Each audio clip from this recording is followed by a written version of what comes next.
Shalom, shalom, Shabbat, shalom.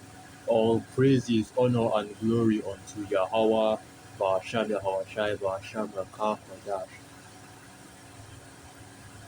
Double honors the elders and the apostles of the great millstone and salutations to all you sincere once again, see your brother Abawan back with another video. What we'll be going into, as you can see, the title of this video, the Aurora Borealis puts on a dazzling display in unusual places. And let me play this little video. This is from PBSO News. Let me just play this video. Finally, tonight we want to leave you with some spectacular sights from the night skies. Thanks to some unusual sunspot activity, the northern lights are putting on a show much farther south than usual. That's giving more people more chances to catch a glimpse.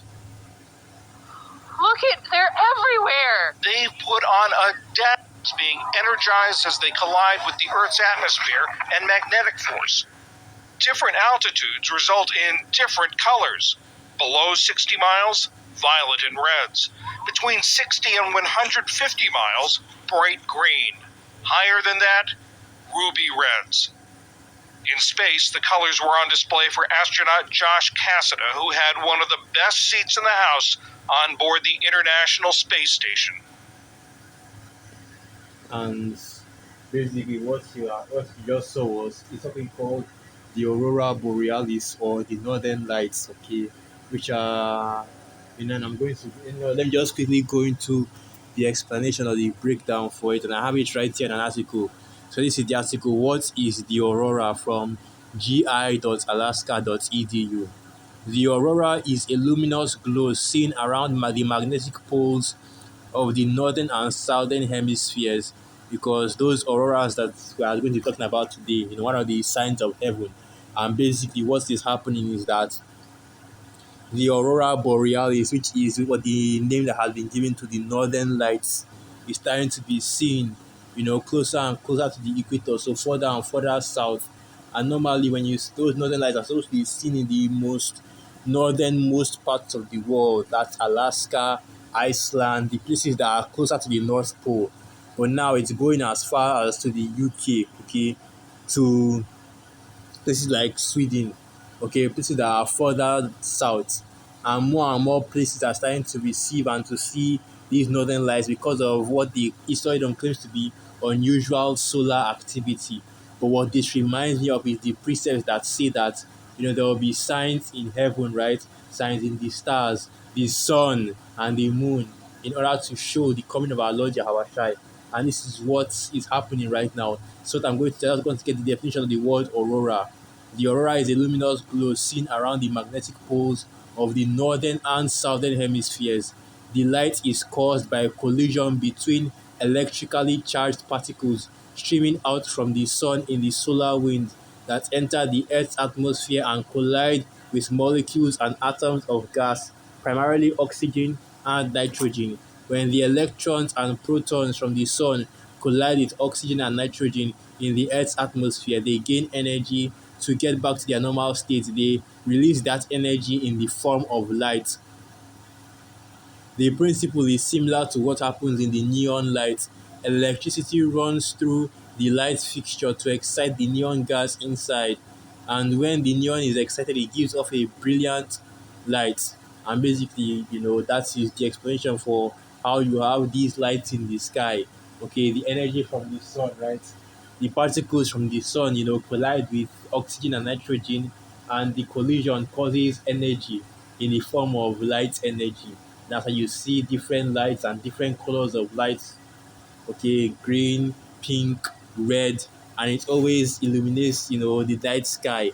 And the thing about this aurora borealis, and let me just get that. Let me get that. How often can I see aurora? These are different questions that are being asked concerning these auroras, whether it's aurora borealis, which is the northern lights, or aurora australis, which is the southern lights. Okay, and this is right here.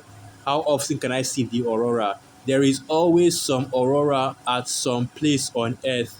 When the solar wind is calm, the aurora might only be occurring at very high latitudes and might be faint. but there is still aurora. In order for us to see the aurora, however, the sky must be dark and clear. Sunlight and clouds are the biggest obstacles to auroral observations. And basically, what this is telling you is that these, lights in the sky, that the northern lights, the southern lights are always visible, and they are always in the night sky. Okay, and these are, the scriptures say, the signs of heaven. But let me get this. The main reason I wanted to do this video is because of this fact right here. And you heard the presenter say it, but I'm going to read it again. And this is the title of the article: Aurora Borealis, which are the northern lights, puts on a dazzling display in unusual places. Thanks to some unusual sunspot activity, the northern lights are putting on a show farther south than usual, giving more people chances to catch a glimpse. From Norway to Scotland to Alaska, we look at some spectacular sights captured recently in the night sky. And basically, what this is showing you is that, or what it is saying is that people that more and more, that basically, because of unusual solar activity, more and more places are seeing these northern lights. More and more places south of the North Pole are seeing these northern lights, and now to get a precept. So this is the book of Luke 21, verse 25.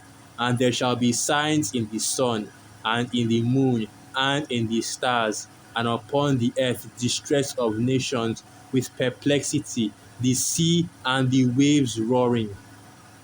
And what this is speaking about is the signs of the coming of our Lord Yahweh Shai, because the aurora borealis appearing in places or regions where it usually doesn't appear, going farther south and more people being able to see it. That is a sign from heaven, right? A sign that is warning the people of this world, okay, and showing that the coming of our Lord Yahweh Shai. Men's heart, and let me continue reading Luke 21, verse 26. Men's hearts filling them for fear and for looking after those things which are coming on the earth. For the powers of heaven shall be shaken, and then shall they see the Son of Man coming in a cloud with power and great glory. And this is all to show that our Lord Yahweh Shai is coming back. Okay, and if you watch the video, you see people looking at the sky, they are all going, they are excited, like what is this, happy about seeing those lights in the sky, but they don't realize what they signify, which is the coming of our Lord Yahweh Shai, which of course it is a joyful sight to see that. Okay, part of the signs in the sun, part of the signs of heaven to represent and to show that our Lord Yahweh Shai and his return is near. Now I want to go to the book of Jeremiah, the 10th chapter. Let's get that. Jeremiah 10, verse 2. Thus saith Yahweh, learn not the way of the heathen, and be not dismayed at the signs of heaven, for the heathen are dismayed at them. And let me get this word dismayed in the blue letter, because what you are seeing, or what you see, is that when the news reports on the aurora borealis, right, they don't tell you the whole detail, okay? And the reason why a solar flare occurred or a solar event occurred to make the aurora borealis appear in more places than it usually does is because it's the sign of our Lord Yahweh Shai is coming. But let's get this: to be shattered, and this is the letter for dismayed. Strong's H2865. Strong's H2865, and the word is Hatat. Hatat. On okay. To be shattered, be dismayed, be broken, be abolished, be afraid. Be shattered, be broken, be dismayed, be broken, be dismayed. To be shattered, be dismayed, be scared. To cause to be dismayed, to dismay, terrified, to shatter.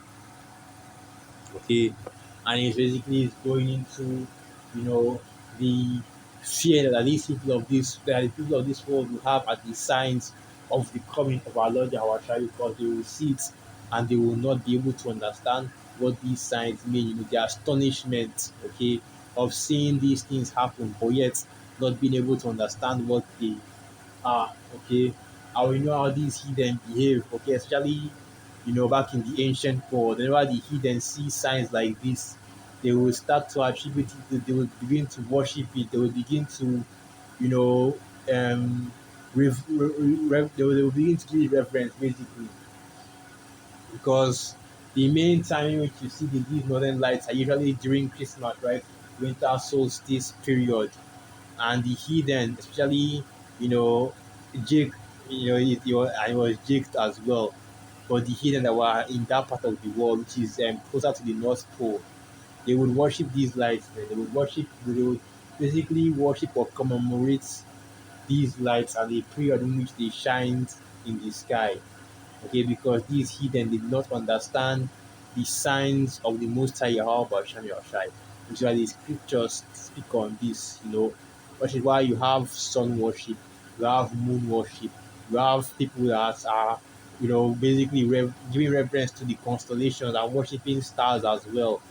But all these things are the ways of the heathen. Okay, and we that are in this truth, of course, we understand what the sun, the moon, the stars, the aurora borealis, and all the different events that occur in the heavens. We understand what they are for.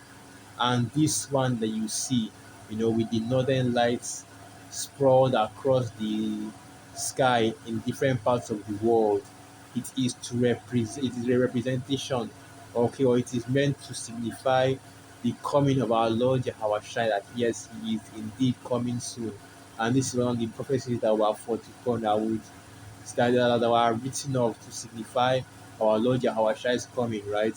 The signs in the sky.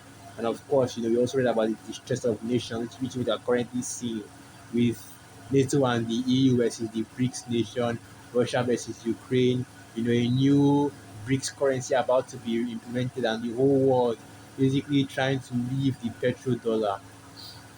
Okay, and with everything that is happening on the earth, we know that the return of our Lord Yahweh is very much imminent. Okay, it's very, it's about to happen, man. It's about to happen. It's just around the corner. It could be anytime soon. Okay, Lord willing, of course. So with that, I'll end the video right there. All praises, honor, and glory unto Yahweh, Ba'asham, Yahweh Shai, Ba'asham, Rakak, Wadash, Wa Abad Baba, and through the Spirit, I hope you act when you are pathway edified. Shalom.